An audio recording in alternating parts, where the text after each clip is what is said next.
As we stand at the threshold of the month of Ramadan, I want to address a pain that many of us have felt. The silence that follows our prayers when our dua seems unanswered. Subhanallah. Have you ever felt like your prayers are being swallowed by silence? Like you are crying out to Allah, but He is not responding? Have you ever felt like your heart is shattered into a million pieces and you don't know how to put it together? Do you ever feel like you are searching for a glimpse of Allah's mercy, but it's nowhere to be found? What happened when our prayer seems unanswered? When we poured our hearts out to Allah, begging for guidance, reliefs and blessings, but it feels like our prayers are hitting a brick wall. I have been there myself, and I know how painful and disheartening it can feel. The weight of our struggle can be crushing. The darkness can be suffocating, and the silence can be deafening. It's like being lost in a dense forest with no direction, no guidance, and no hope. Subhanallah. But what should we do at this moment when our heart is heavy? We should return to our Almighty, our only hope. Let's fall to our knees, raise our hand, and cry out to Him, pleading for forgiveness, for mercy, for compassion, and for relief. Let's pour our hearts, our soul, our everything to Him, and let's beg Him to hear our prayers, to answer our dua. In the still of the night, let's wake up and pray tahajjud, the prayer of the shattered soul, the prayer of the weary soul, the prayer of the broken-hearted, the prayer of those who have nowhere to turn to.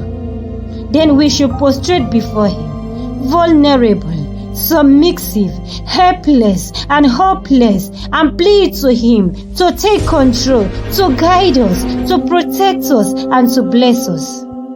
We should surrender ourselves completely to His will. And we should trust that He will answer our prayers in the best way possible. And then we should wait with patience, wait with perseverance, and wait until we feel His presence in our life. But how do we even feel His presence in our life? This is when our prayers are answered, when we feel the weight of our struggle lifting, when we see the light at the end of the tunnel, when we feel the peace and joy that come from knowing that Allah is with us.